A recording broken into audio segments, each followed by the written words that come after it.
প্রভু চন্দনযাত্রার আজ অন্তিম দিন, আজ 29 তারিখ। প্রভু 23 তারিখ থেকে এই চন্দনযাত্রা করছেন। আজ শেষ দিন, সপ্তমবার পরিক্রমার পরে তিনি যাচ্ছেন মধ্য পুকুরে এবং সেখানে একটি পতাকা লাগানো রয়েছে, সেই পতাকাটা তোলা হবে।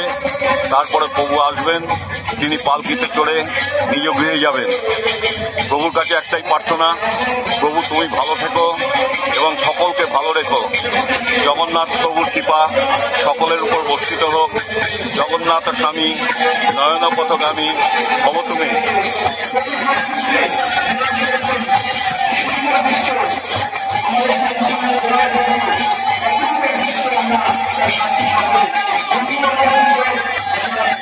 পতাকাটা তোলা হবে।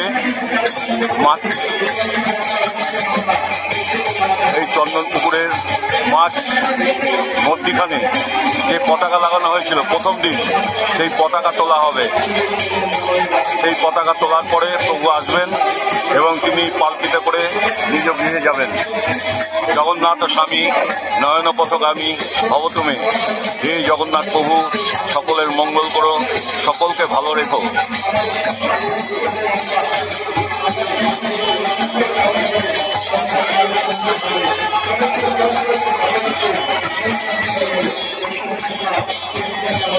জয় জগন্নাথ, জয় জগন্নাথ, জয় জগন্নাথ।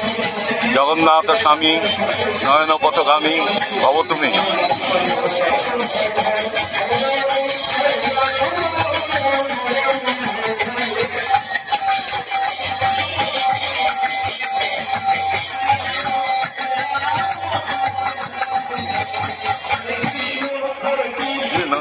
কৃষ্ণ কৃষ্ণ হরে হরে, হরে রাম রাম রাম হরে হরে।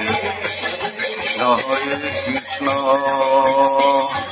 কৃষ্ণ কৃষ্ণ হরে হরে, হরে রাম রাম রাম হরে হরে।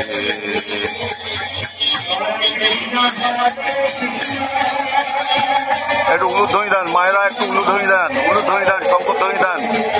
প্রভুকে আরতি করা হচ্ছে এই চন্দন পুকুরে মধ্যিখানে, যেখানে পতাকা পোতা হয়েছে সেই পতাকার ওখানে নিয়ে যাওয়া হয়েছে মাঝখানে, এবং সেখানে প্রভুকে আরতি করা হচ্ছে। প্রধান সেবায়িত বাচ্চুপাল মহাশয় তিনি আরতি করছেন প্রভুকে। এই খুব বিরল দৃশ্য এবং প্রভুর এই কৃপা সকলে লাভ করুন।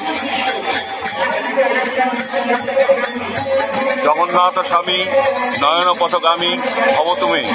সুন্দরভাবে প্রভুকে আরতি করা হচ্ছে মাছ পুকুরে।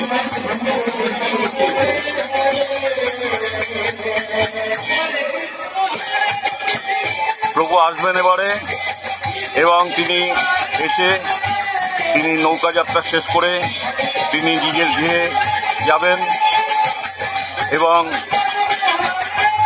আজ এই চন্দনযাত্রার পরিসমাপ্তি ঘোষণা হবে।